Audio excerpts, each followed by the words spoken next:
जीवन स्मरण जय जय राम. आपला विषय सुरू करायच्या आधी काल काशीकरी गेले, त्यांच्याशी माझा संबंध जवळजवळ 40 वर्षाचा होता. काय झालं, ते आळंदीच्या नरसिंह सरस्वतीचे अनुभव ऐकले. ऐकायला येतंय ना सण? इथे ते मालाडमध्ये येऊन राहिले. एजीच्या ऑफिसमध्ये नोकरीला होते, अकाउंटंट जनरलच्या ऑफिसमध्ये.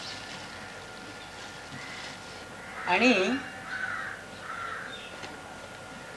त्यांच्याविषयी सांगायचं म्हणजे असं, इथे पांडुरंग महाराज म्हणून होते, गोंदवल्यात ज्यांची समाधी आहे, ती इथे यायचे महाराजाला.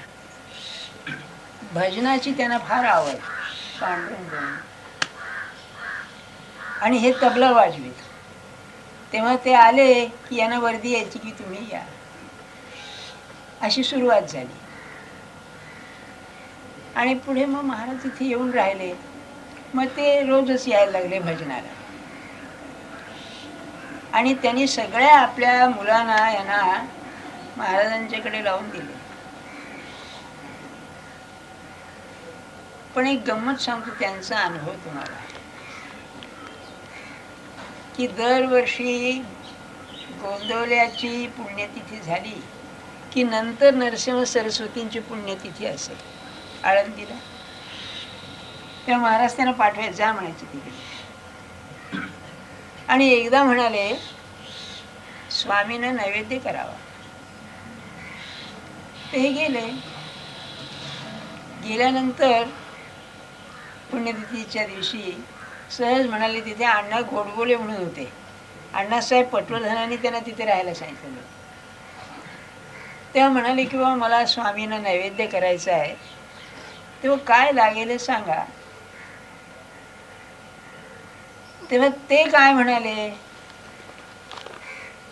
तुम्ही त्या भानगडीत का पडता, मी पाहतो म्हणाले. आणि त्यांनी ते सगळं साहित्य हे करून पुण्यतिथी केली.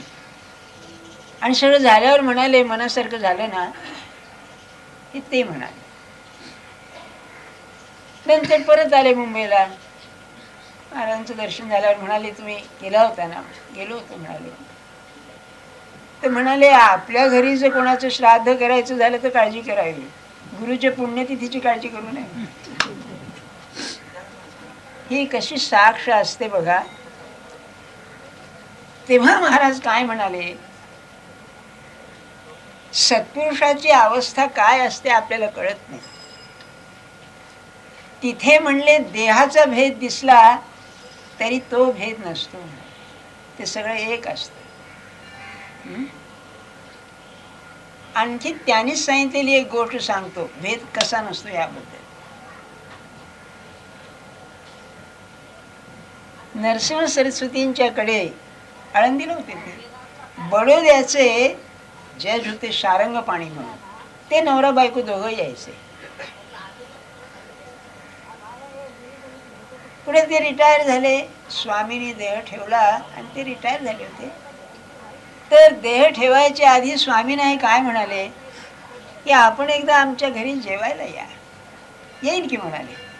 आणि देह ठेवला त्यांनी. ते पुढे कोल्हापूरला आले, ते शारंगपाणी कोल्हापूरला. आणि स्वामींच्या पुण्यतिथीच्या दिवशी बाई लागली रडायला. आणि का रडायला लागली की स्वामी म्हणाले तुम्ही जेवायला येईल, आणि आता स्वामी नाही. तरी पण तिने सगळा स्वयंपाक केला. तुम्हाला कल्पना असेलच, अलीकडे तेही उसळ अतिशय पवित्रपणे सोहळ्याने स्वयंपाक केला. त्यांना आवडतं त्या वस्तू केल्या. आणि 12 वाजेच्या सुमाराला पुन्हा रडायला लागली, कारण स्वामी नाहीत आता.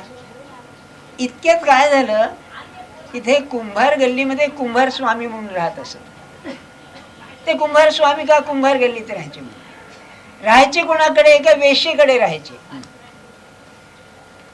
आणि त्या वेश्येला एक मुलगी होती, तिने धंदा सोडलेला होता. एक मुलगी होती, 9 वर्षाची 10 वर्षाची मुलगी. त्या मुलीचा आणि स्वामींचा असं काही विचित्र संबंध होता, कुंभार स्वामीचा, की कोणाचं ऐकायचे नाहीत, तिचं ऐकायचे. असं काही विचित्र होतं. काय ते म्हणेल ते ऐकायचे. आणि बाई सांगायला आली की स्वामी तयार आहे जेवण, आपण चला. उठले आणि ती मुलगी म्हणले चला जेवायला. तर तिला बाजूला केली, मी आज जेवित नाही म्हणाले. आणि बाईकडे आले इकडे आणि म्हणाले तयार आहे ना, वाढ वाढ वाढ म्हणले, तुझ्याकडे आलोय म्हणले खायला. आणि स्वामीने जे सांगितलं होतं की मी जेवायला येईन त्याप्रमाणे झालं. जेवण बिवण काय खाणार, जेवण बिवण झाल्यावर निघाले. म्हणाले त्याला वचन दिलं होतं ना तसं म्हणलं पूर्ण केलं आज. हे असं असतं, एकाची साक्ष दुसऱ्याला बरोबर असते. आणि तुम्हाला सांगून ठेवतो, परमार्थामध्ये प्रगती जर मोजायची असेल तर आपला संकल्प दुसऱ्याच्या मनात येऊ लागला की समजा आपली चालली आहे गाडी बरोबर. नामस्मरणाचा हा परिणाम आहे. आपलं मन असं व्यापक व्हायला लागतं. शेवटी किती व्यापक होतं, त्या विश्वमनाशी तादात्म्य पावतं. म्हणजे ज्ञानेश्वर महाराजांनी हे विश्वची माझे घर, अशी ती अवस्था येते. त्यांना की नाही टेलिफोन करावं लागत नाही, तार करावी लागत नाही. बसल्या ठिकाणी नुसता संकल्प केला की तो मनुष्य येतो. असं आहे. महाराज म्हणायचे माझ्याकडे कुणीही येतो असं तुम्हाला वाटतं का? माझी इच्छा असेल तरच तो माझ्याकडे येतो. आणि पुढे मी म्हणतो त्यांची इच्छा असली तर टिकतो, नाही तर नुसता जातो निघून. बरं, त्यांच्या कृपेशिवाय राहत नाही. हे सांगायचं कारण असं, दत्तोपंत अतिशय सरळ माणूस होता. अहो 15-20 वर्ष ते आम्ही बरोबर फिरत होतो, कुठे कर्नाटकात, कुठे इकडे तिकडे. अतिशय चांगला, व्यवहारी पण फार चांगला. त्यांची एक गंमत सांगतो.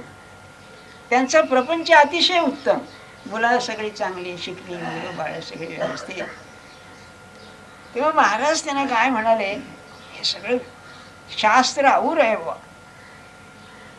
तुम्ही समजून घ्या. तुम्हाला नाही झालं तर नाही झालं, पण समजून घ्या.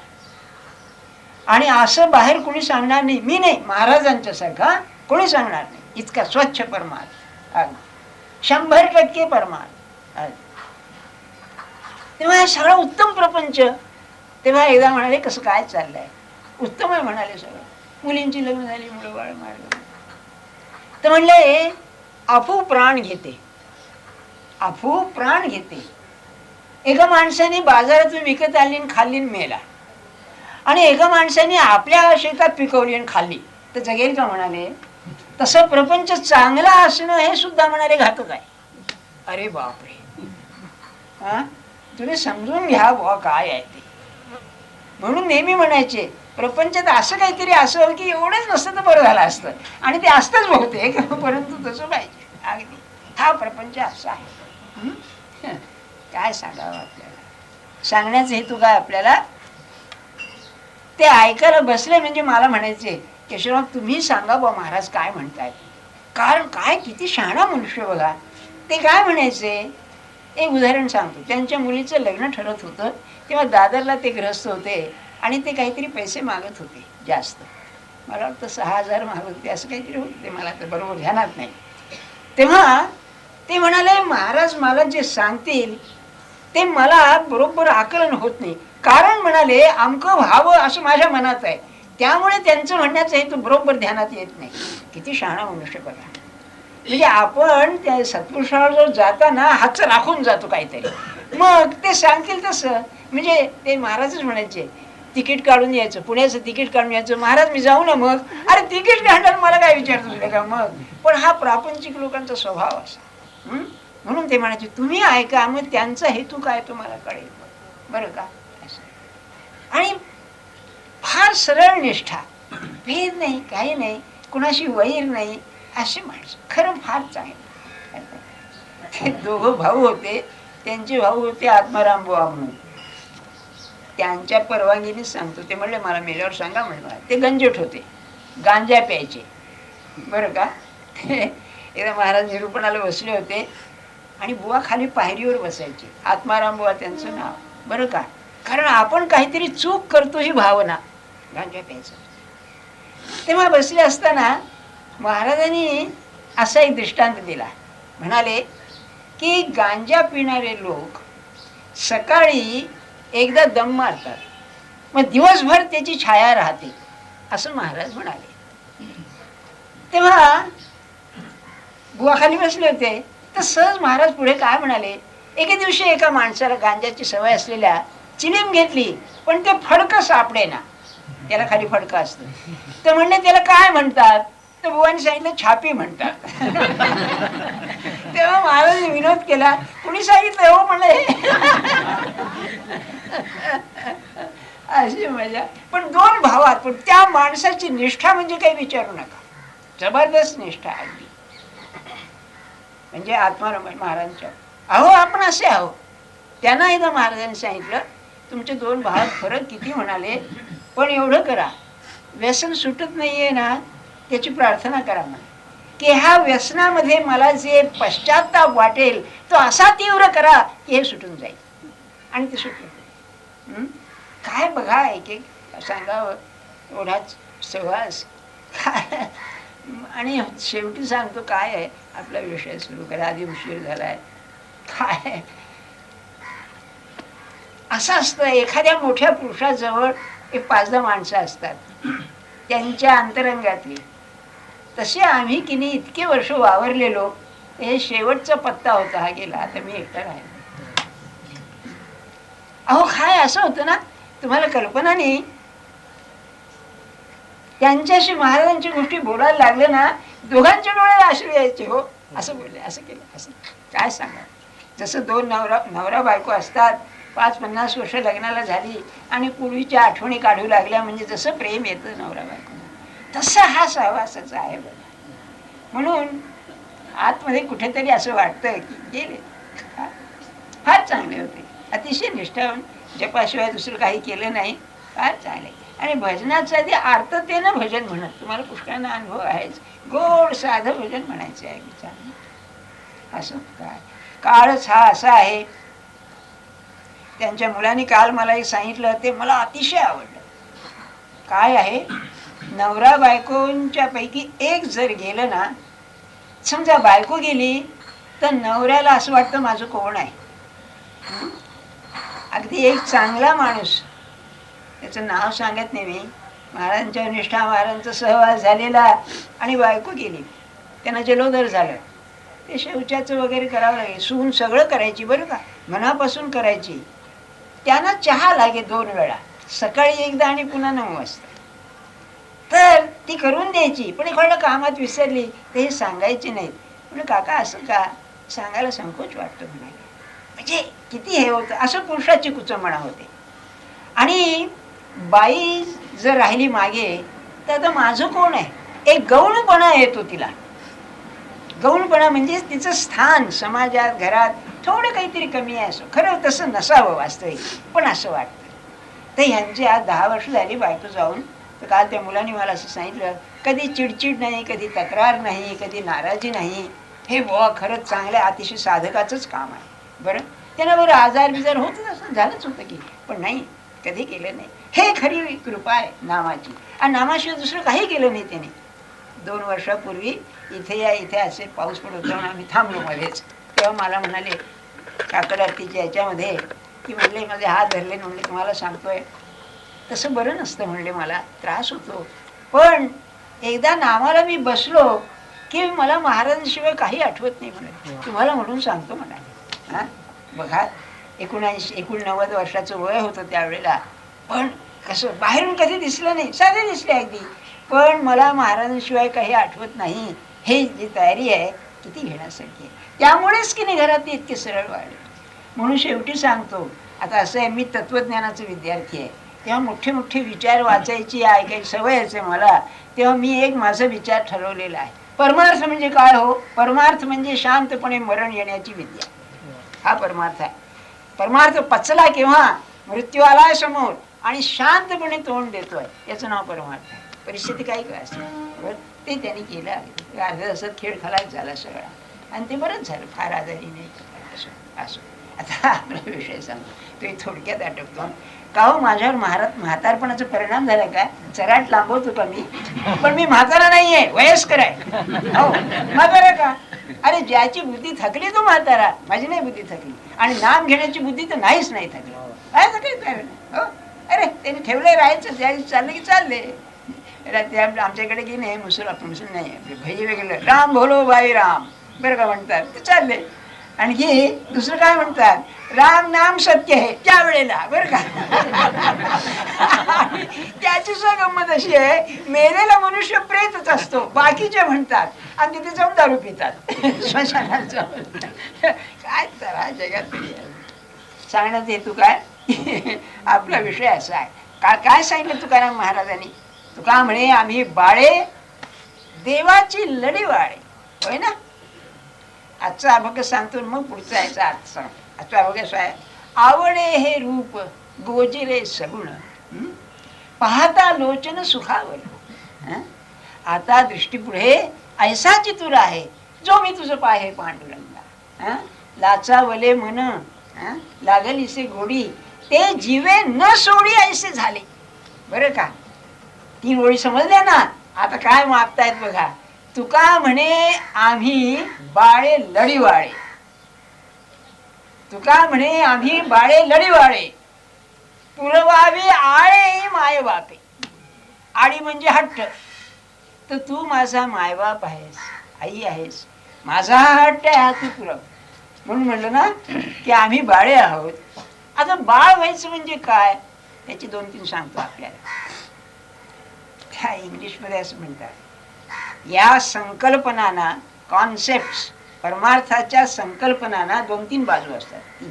एक आधी इंग्लिश सांगतो, मराठी, मेटाफिजिकल म्हणजे सत्ताशास्त्राची म्हणजे वेदांताची. दुसरी असते मानसिक बाजू, सायकोलॉजिकल. तिसरे सोशल असते आणि शेवटी इंडिव्हिज्युअल असते. बरं का. तर सत्ताशास्त्राच्या दृष्टीनं बाळ व्हायचं म्हणजे काय, तर जो अनंत आहे त्या अनंतातून मी आलेलो आहे. मी अंतवंत आहे पण अनंतातून आलेलो आहे. इन्फिनिट मधून मी फायनाईट आलेलो आहे. तेव्हा बाळ होणं म्हणजे हा जो अंतवंत आहे हा पुन्हा अनंतात जायचा प्रयत्न करणं म्हणजे बाळ होणं आहे. मी नाही, उपनिषदामध्ये फार अप्रतिम वर्णन आहे की मिठाचा खडा समुद्रातून आलेला अतिशय अस्वस्थ असतो, तो समुद्रात गेला म्हणजे म्हणतो तो फार अस्वस्थ होतो. तसा मी अनंतातून आलेलो आहे, मला अनंतातून गेल्याशिवाय चैनच पडणार नाही. म्हणून मी बाळ व्हायचं. बाळ व्हायचं म्हणजे काय, तर मी तिथून जो अपूर्ण होऊन आलेलो आहे, पूर्णतेतून अपूर्ण होऊन आलेलो आहे, ते पुन्हा पूर्णतेत जाय करता माझी अपूर्णताच मी इतकी कमी करायची की मी शून्य होईल.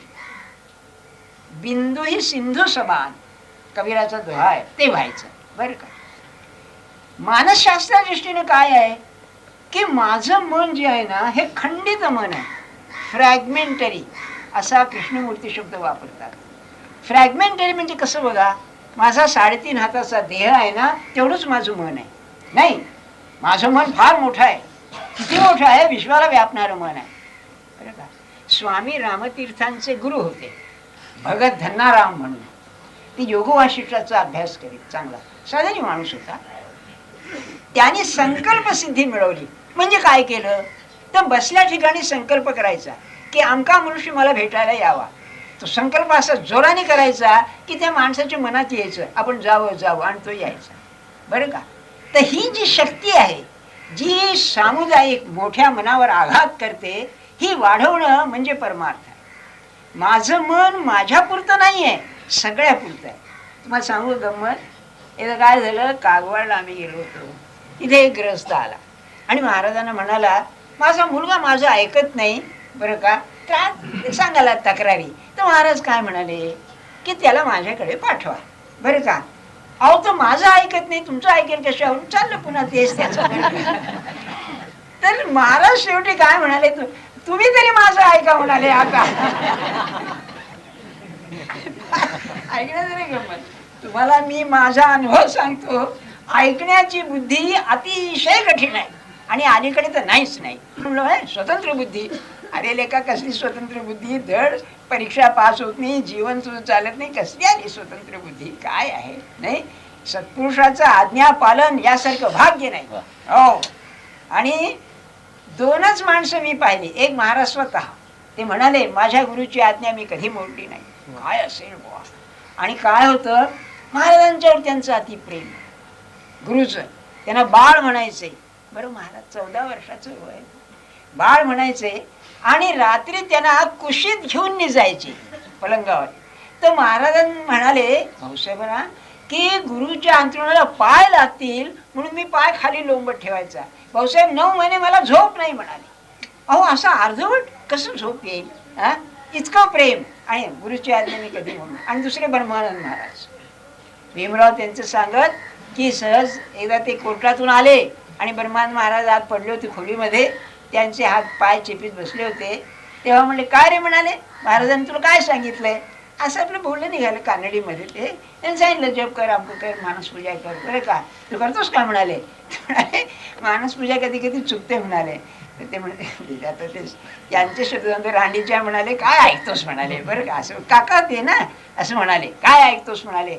तेव्हा ब्रह्मानंद महाराज म्हणाले एक व्रत मी केलं म्हणाले. महाराजांचा शब्द कधी खाली पडू दिला. महाराजांचा शब्द गुरुचं वाक्य म्हणजे वेद वाक्य. आणि आज्ञा काय असायची हो असून. काय काय समुद्र लंघून जा मारुती सारखा किंवा द्रोणागिरी आण.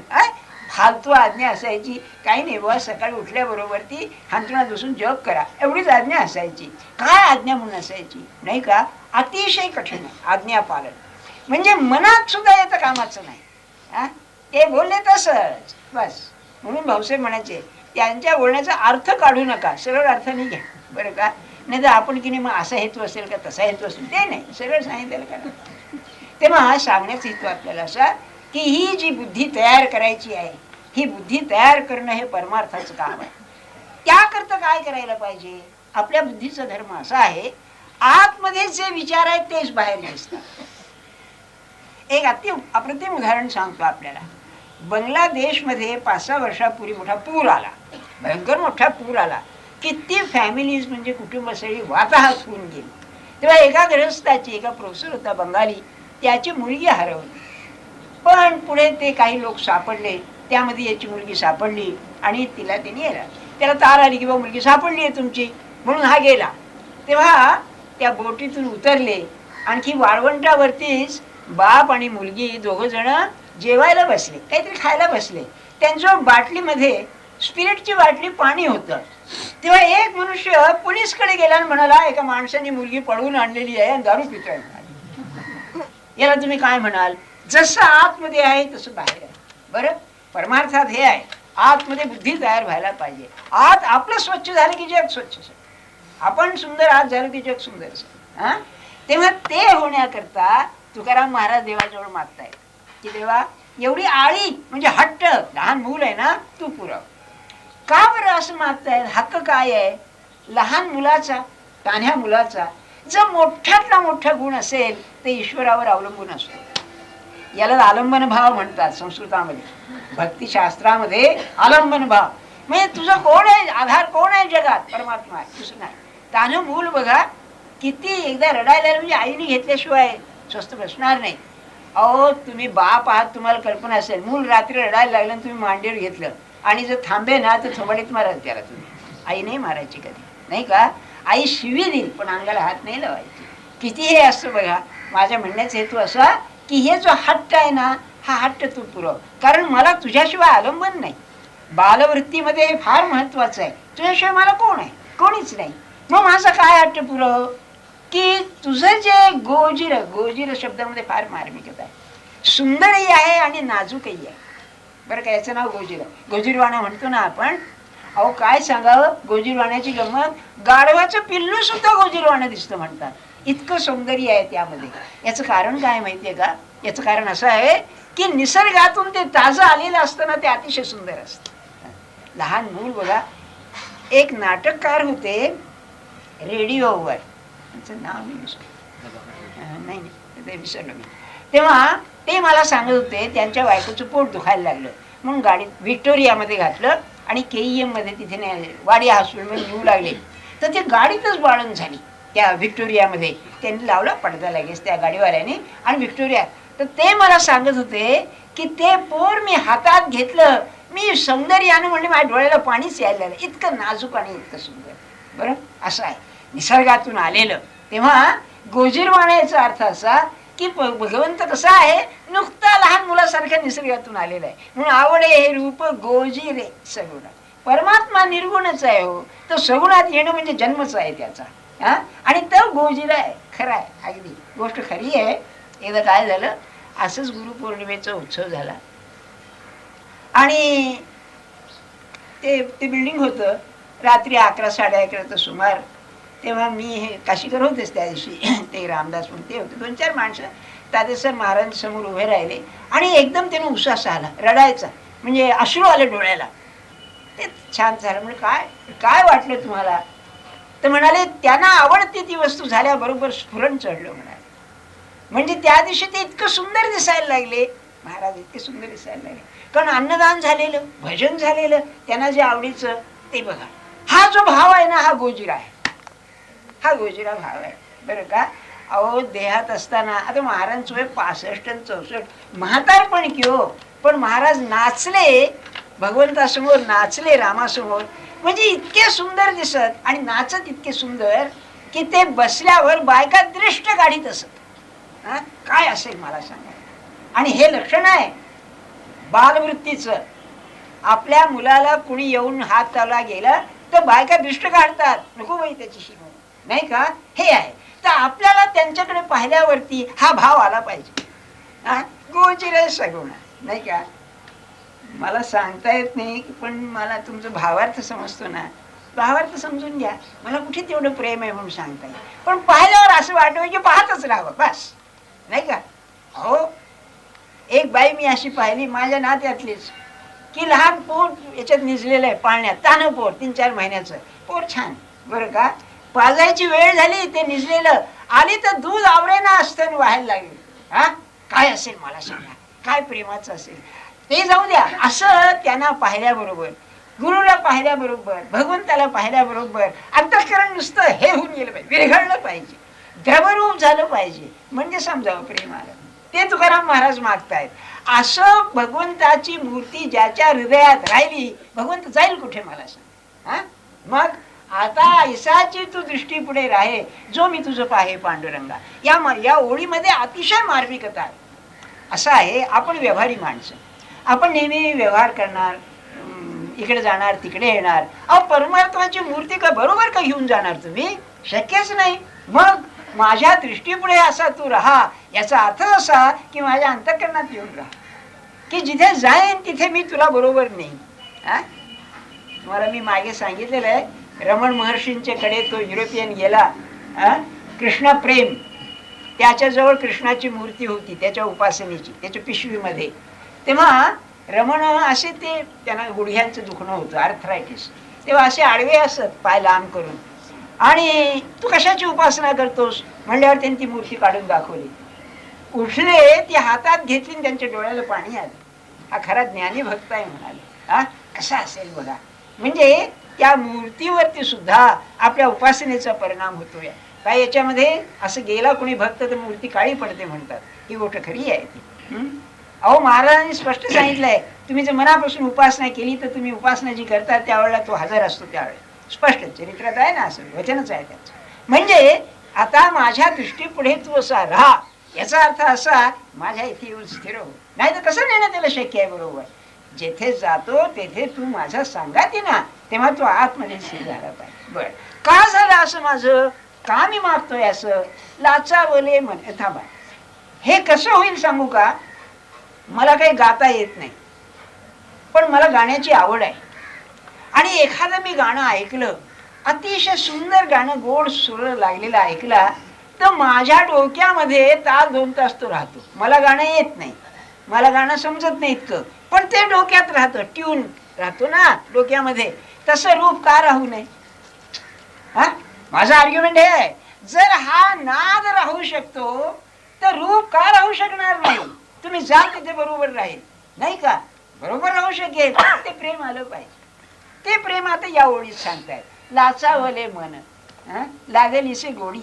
बरं, जीवे न सोडी ऐसे झाले, ती लागली आहे गोडी ती जाम आता सुटत नाही. पण या लाचावल्या शब्दामध्ये हे आहे बघा, पैसे खायला लाचावलाय म्हणतात. आपली लाच तीच आहे. लाच शब्दातूनच आहे नाही. लाचावलं म्हणजे काय, त्याला आवडत नाही नाही का. लाचावलं म्हणजे गोडाला लाचावलाय, अंकला आहे, लाचावले म्हणून लाचावले मन. काय करू, तुकाराम महाराज म्हणतायत, अरे मी करू तरी काय, माझं मन आता ऐकत नाही, माझ्या अनावर झालेलं आहे तुला पाहून. तेव्हा भगवंता एवढं कर, तू माझा मायबाप आहेस, मी तुझं बाळ आहे, एवढी माझी जी हट्ट आहे एवढा माझा तू पुरव. म्हणून कालचा जो विषय सांगितला, का पुरव, मी तुझं बाळ आहे ना, तर माझं आलंबन तूच आहेस, मला जगात कोण आहे तुझ्याशिवाय.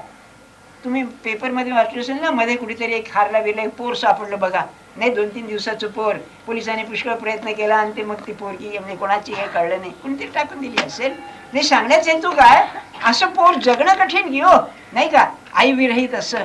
मग ते तसं जर आहे तर माझं आलंबन कोण आहे, तो आहे, मी तुझं लहान मूल आहे. आणि खरोखर ही भावना तुम्ही करून पहा. अहो काय आनंद होतो की महाराज मी तुमचं लहान पोर आहे, तुमच्या मांडीवर आहे, तुम्ही काय करायचं ते करा बरं का. महाराजांचं एक वाक्य याच्यावरून कल्पना येईल. महाराज म्हणाले, देव माझं काही वाईट करील ही कल्पना म्हणजे कशी आहे, आई माझा गळा दावेल की काय ही कल्पना करण्यासारखं आहे. यावरून तुम्ही ओळखा काय असेल. आई आणि मुलाचा गळा दाबेल, छे छे छे, कल्पनाच होऊ शकत नाही. तसं परमात्मा, मी बाल होऊन जर त्याच्याकडे गेलो तर मला कडेवर घेतल्याशिवाय राहणारच नाही. आणि मग तुकाराम म्हणताय, मातेची एक खांदी बाळ नेण्याशीण. ते तुम्ही खेडेगावकडे नाही का खांद्यावर घेतात पोराला, म्हणजे कडेवर घेतात असं म्हणा तुम्ही. बाळ नेण्याशीण भावना त्या भिन्न मुंडावया. काय सुरेख सांगितलंय, भिन्न भावना मुंडून टाका. म्हणजे मी परमात्माचं मूळ आहे असं म्हणा की परमात्मा कडेवर घेतो आणि मग दुसरा काही भावच उरत नाही. आणि इतकं सांगून शेवटी म्हणाले, तुका म्हणे नको पुसो वेळोवेळा. उपदेश वेगळा उरला नाही. आता 2 दिवस आहेत खरे म्हणा, एवढंच आहे. आता तो उद्या पुढचा विषय सांगेल. जानकी जीवन स्मरण जय जय राम.